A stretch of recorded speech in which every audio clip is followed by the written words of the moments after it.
મિત્રો, ભૂલથી પણ ઘરનું આવું પાણી તુલસીમાં ન નાખો, નહીં તો આખું ઘર ગરીબ થઈ જશે, ઘરમાં ગરીબી રહેશે। આ સાથે જ જાણીશું કે કયા દિવસે મહિલાઓએ ક્યારે ભૂલથી પણ માતા તુલસીને જળ ન ચડાવવું જોઈએ, નહીંતર ભયંકર દુર્ઘટના થાય છે। માતા તુલસીની સાથે સાથે દેવી લક્ષ્મી પણ ક્રોધિત થાય છે। તો સંપૂર્ણ માહિતી માટે વિડિયો અંત સુધી જુઓ। શાસ્ત્રો અનુસાર જ્યાં પણ તુલસીનો છોડ હોય છે ત્યાં મહાલક્ષ્મી અસ્થાયી રૂપે નિવાસ કરે છે। તમને જણાવી દઈએ કે જો કોઈ વ્યક્તિ તુલસીની યોગ્ય રીતે પૂજા કરે છે અને તેનું ધ્યાન રાખે છે તો મહાલક્ષ્મી હંમેશા તેના ઘરમાં પોતાનું સ્થાન બનાવે છે। પરંતુ તમારે તુલસીના કેટલાક વાસ્તુ નિયમોનું ધ્યાન અવશ્ય રાખવું જોઈએ। આવી સ્થિતિમાં ચાલો જાણીએ તે વાસ્તુ નિયમો વિશે જાણીએ। નંબર 1, નિયમિત રીતે તુલસીના દર્શન કરવાથી અને હાથ જોડી રાખવાથી વ્યક્તિના તમામ પાપો નાશ પામે છે। આવી સ્થિતિમાં તેની અંદર એક નવી ઉર્જાનો સંચાર થાય છે જે તેને સફળ બનાવે છે। નંબર 2, જો તુલસી માતા કોઈ વ્યક્તિ પર કૃપા કરે છે તો તે તેને રાજા બનાવે છે। એટલા માટે જે વ્યક્તિ સાચા મનથી દેવી લક્ષ્મીની પૂજા કરે છે તેને તેનું ફળ અવશ્ય મળે છે। નંબર 3, દરરોજ તુલસીના છોડની પૂજા કરવાથી અને સાંજે દીવો પ્રગટાવવાથી વ્યક્તિની તમામ મનોકામનાઓ પૂર્ણ થાય છે। નંબર 4, જો તમારો ધંધો નબળો ચાલી રહ્યો છે અથવા સંપૂર્ણ રીતે અટકી ગયો છે તો ચિંતા કરશો નહીં। દર શુક્રવારે તુલસીના છોડને કાચું દૂધ ચઢાવવું, તમારી સમસ્યાઓ જલ્દી દૂર થઈ જશે। તુલસી માતા પોતાના ભક્તોને ક્યારેય નિરાશ કરતી નથી। નંબર 5, જ્યાં તુલસીનો દીવો નિયમિત રીતે પ્રગટાવવામાં આવે છે તો ભૂલથી પણ તે ઘરમાં ભૂત પ્રેત ભટકતા નથી, પરંતુ જ્યાં પણ તુલસીનો છોડ લગાવવામાં આવે છે તે ઘરમાંથી નકારાત્મક ઉર્જા દૂર રહે છે। નંબર 6, જો તમારા ઘરમાં પૈસાની તંગી છે અને ઘરની બચત ધીમે ધીમે ઓછી થઈ રહી છે તો આવી સ્થિતિમાં તમારે તરત જ ઘરમાં તુલસીનો છોડ લાવવો જોઈએ અને તેની નિયમિત પૂજા કરવી જોઈએ અને તુલસી માતાનો ચમત્કાર જોવો જોઈએ। નંબર 7, ભગવાન વિષ્ણુની પૂજામાં 100 ગણું ફળ મેળવવા માટે તુલસીના પાનનું ખૂબ મહત્વ છે।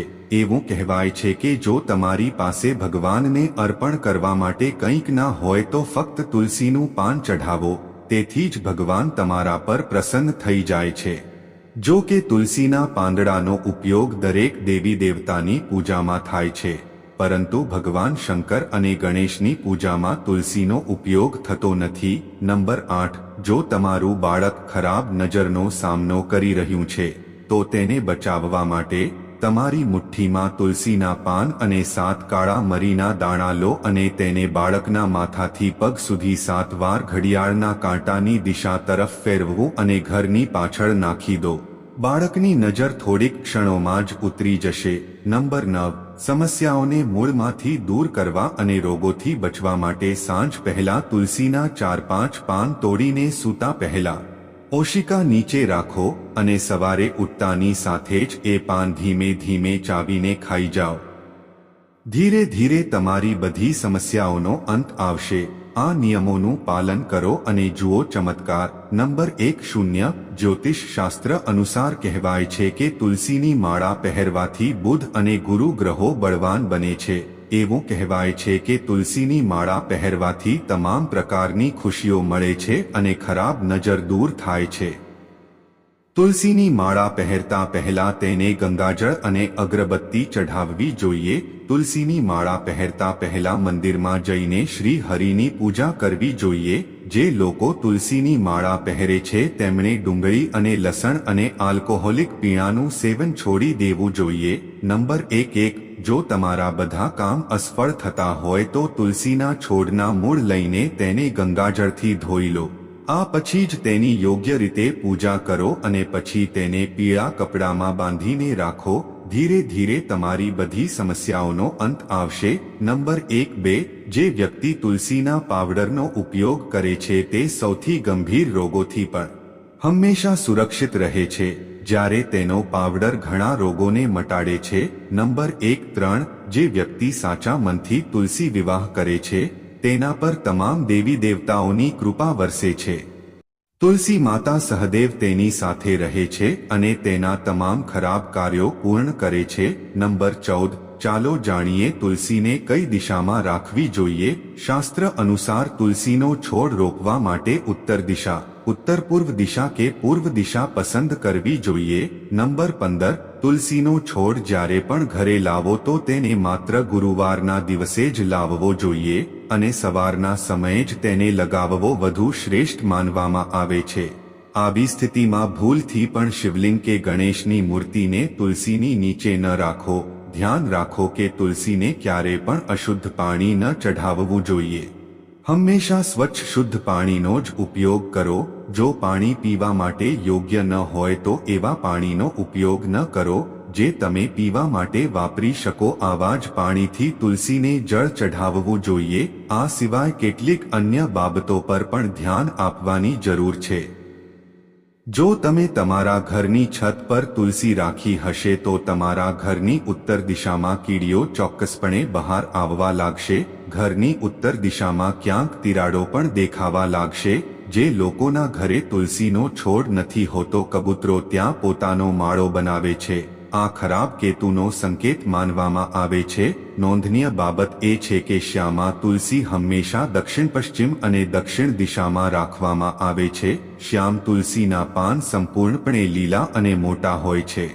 આ તુલસીને તુલસાજી પણ કહેવામાં આવે છે.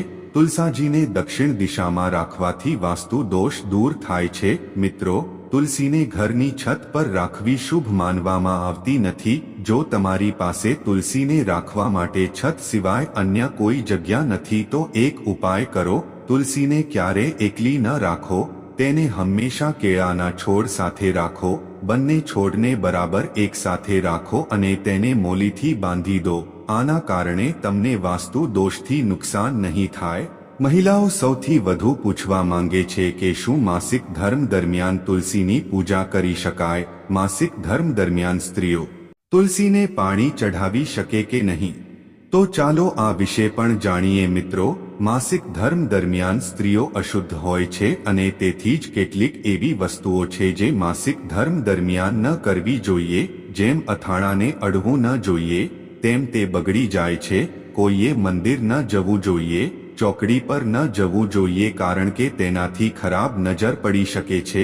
એ જ રીતે આવા છોડને પાણી આપવું જોઈએ નહીં. આના કારણે છોડ સુકાઈ જાય છે અને કોઈ ધાર્મિક પ્રવૃત્તિઓ ન કરવી જોઈએ. એટલા માટે તમારે માસિક ધર્મ દરમિયાન તુલસીને પાણી ન ચઢાવવું જોઈએ. તુલસી વ્રત પણ ન કરવું જોઈએ. તુલસીની નજીક પણ ન જવું જોઈએ, નહીંતર તુલસીનો છોડ સુકાઈ શકે છે. તુલસી પવિત્ર બને છે. તુલસીની શુદ્ધતાનું વિશેષ ધ્યાન રાખવું જોઈએ. માસિક ધર્મ દરમિયાન કોઈ પણ ધાર્મિક કાર્ય ચોથા દિવસે સ્નાન કર્યા પછી જ કરવું જોઈએ. મિત્રો, આ સિવાય રવિવાર અને એકાદશીના દિવસે પણ તુલસીને પાણી ન ચડાવવું જોઈએ. અને સાથે એ પણ જાણી લો કે તુલસીના પાન કયા દિવસે ન તોડવા જોઈએ. તો શાસ્ત્રો અનુસાર મંગળવાર, રવિવાર અને શુક્રવારના દિવસે તુલસીના પાન ન તોડવા જોઈએ.